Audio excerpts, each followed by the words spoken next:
AITAH for going on a trip without my best friends after they excluded me from our dream plans first? I, 22F, am wondering if I'm the reason my friend group of 3 years completely fell apart. I had dreamed of doing Erasmus, European exchange program, for years. I convinced my friends Molly, Jessica, and Rachel to join me. Before we got there, I was found out I was placed in a dorm on the opposite side of the city from the other 3. The first few days they let me stay with them, since I was scared of going to my own dorm, alone.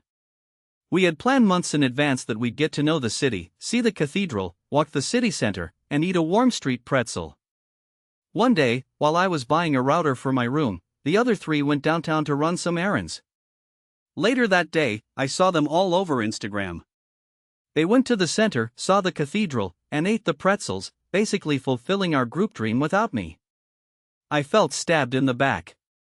The next day, Jessica came up to me and gave a half-hearted apology. "You probably saw our stories last night, we hope you're not mad, we just kinda ended up there.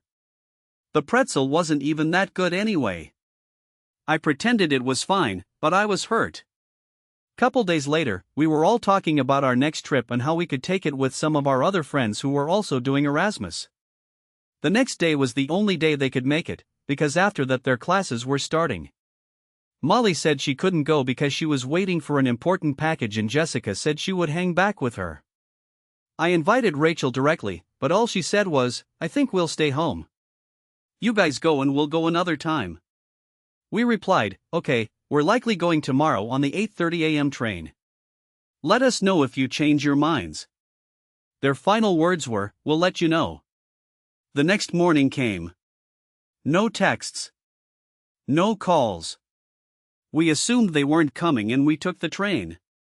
We had a great time and sent a photo in a common group chat. The vibe turned icy after that. A few days later I asked if everything was okay. They blew up at me and said, "We are upset because you left without warning us. We spent days helping you settle in and this is how you pay us back?" A simple text would have avoided this. I was shocked. I told them we discussed it the night before and they never gave a clear answer. I even pointed out that they went to the city center/cathedral without even mentioning it to me, which was in my opinion much worse, and then I didn't even make a fuss about it. After that, the group was never the same. They started to do everything together, including other trips, and even after we returned home the dynamic was off. I was being actively left out of the group hangouts and I simply got tired of it. I stopped calling or texting. No more happy birthdays after that. Also, my grandma died a few months back. No one reached out, we just stopped all communication. Could I have done something different, or was I just the easy target for a group that had already moved on without me?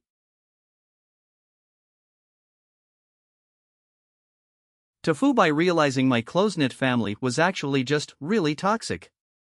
Okay, so this didn't happen today, more like it's been happening my whole life and I just now figured it out, which somehow makes it worse? I'm 22, college senior in Austin, and I've always told people I'm super close with my family.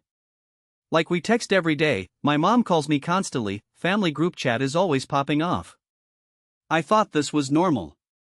I thought this was good.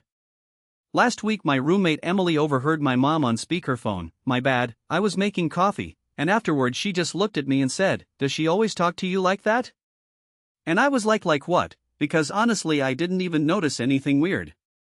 My mom was just asking why I hadn't responded to her text from 2 hours ago, and also why did my Instagram story show me at a restaurant she didn't recognize, and did I go with that girl from my sociology class because she seemed flaky when I mentioned her once 3 months ago. Emily's face did this thing. You know the thing. That "oh honey no" thing. So I started actually paying attention and, yeah. My mom texts me like 40 times a day. My dad sends me Zillow listings for apartments near them even though I've said 100 times I'm staying in Austin after graduation. My brother somehow always knows my schedule better than I do and gets mad if I don't update the family calendar app, which I didn't know I was supposed to. The fuck up, I casually mentioned to my family that maybe the constant check-ins were a bit much and they lost it. I'm talking essay-length texts about how I'm abandoning them, how they sacrificed everything, how I've changed since college. My mom's currently not speaking to me. My dad asked if I'm in a cult. I just wanted them to text me slightly less, and now I'm apparently the villain in their family group chat that I got removed from. I think I need therapy, lol TLDR. I finally realized just how toxic my family is. I owe an unknown hotel employee in Peru a lifelong apology. I need to get a confession off my chest that I've been carrying around for 20 years and have never told a living soul. It's probably completely harmless, but I'm not proud of it. When I was 20, I was backpacking through South America. One day I ended up in a mid-sized city in Peru. There weren't a whole lot of tourists in that area, so there were no proper backpacker hostels. Instead, I wound up at a hotel that had probably once been beautiful but was now pretty rundown, a cheap bed, that was good enough. In the evening I wandered around town a bit and got talking to some locals, and the whole thing ended the way it had to, with a lot of beer. The next day I was just vegetating. I wanted to take the overnight bus that evening to save money on accommodation. I left my luggage at the hotel and waited for the hours to pass. When I got back to the hotel towards evening, my digestive system made itself heard. All that beer and the street food had produced the well-known effect, and I could tell I didn't have much time. But there wasn't a soul at the reception desk, and I no longer had a room. So I started roaming around the hotel looking for a toilet, and hallelujah, behind one of the doors there actually was one. Not very clean, but whatever. I did what I had to do, and as you'd expect, it wasn't pretty. When I left the toilet, relieved the shock, I pressed the flush and nothing happened. Same thing at the sink, no water. My reaction was anything but composed. As quickly and quietly as I could, I went back to the entrance, grabbed my luggage from behind the reception desk, and got into the next taxi. To this day, every now and then I think about the poor soul who at some point over the following days followed the scent into that abandoned toilet. Told boss I didn't have enough time to do everything. She just laughed. I worked at a newspaper company from the time I was 19 to about 21. Started out as a receptionist and later got placed into a data entry position for the billing of advertisement slots. I was a fast and reliable typist, so it made sense. Not a glamorous job, but I enjoyed it. I was pretty much the only data entry person for a significant time period. My co-workers at the main office would enter their own sales into the system, but I'd enter those from our other offices. During this period, the owners of the company were buying up more small-town newspapers. I believe at the time we were up to about 16, there were over 20 when I left and they were still buying more. Well, one of the things I did before I moved into data entry was do legal documents. This mostly consisted of changing dates, newspaper name, and supervisor's name. Then I would paste on a cutout of the notice that they require a legal document for and place them on my boss's desk for her to get signed and notarized.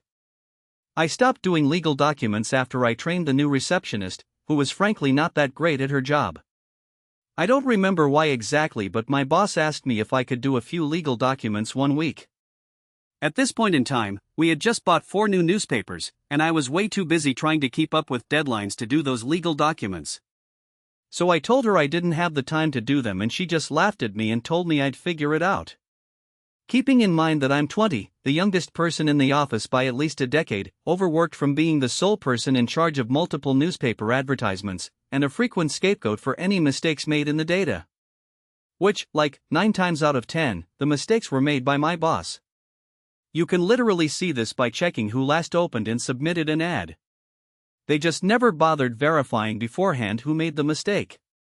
I pointed this out countless times and they just sheepishly walk away. Which all led me to decide to be a bit petty. So, I went to my office and entered the data.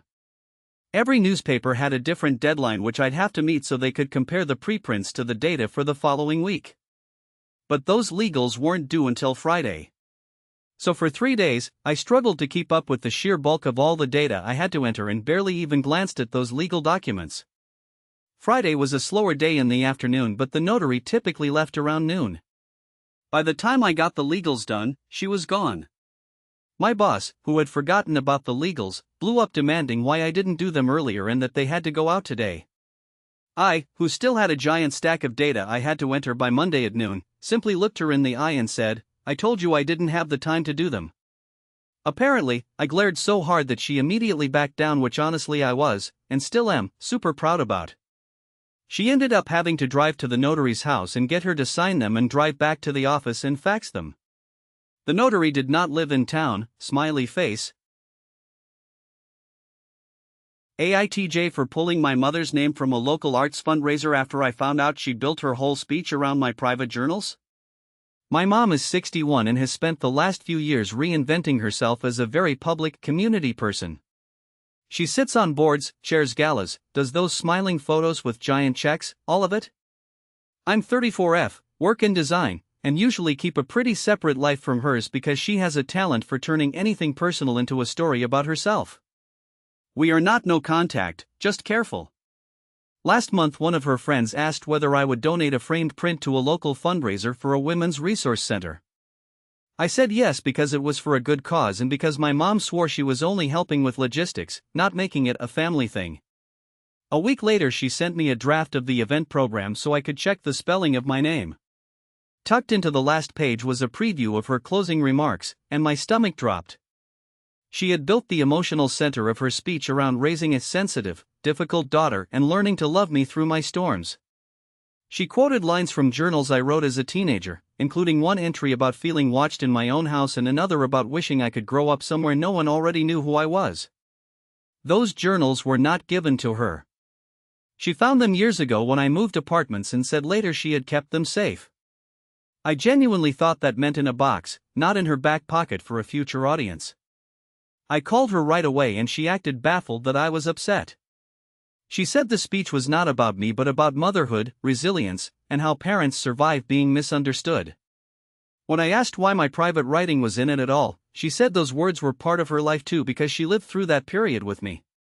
Then she got offended and said I should be honored that something so painful was being transformed into something useful and beautiful. That phrase made me feel ill. I contacted the event chair myself, withdrew my print, and told them I did not consent to being referenced in any speech or program materials. The chair was horrified and pulled my mom from speaking until they could sort it out. Now my mother is furious, saying I humiliated her, damaged her standing in the community, and took money away from women who needed the fundraiser because I chose to be petty about old notebooks. My aunt says I should have handled it privately after the event instead of blowing it up days before. I think if I had stayed quiet, I would have been sitting in a ballroom while my mother read my teenage pain into a microphone and called it generosity. AITJ?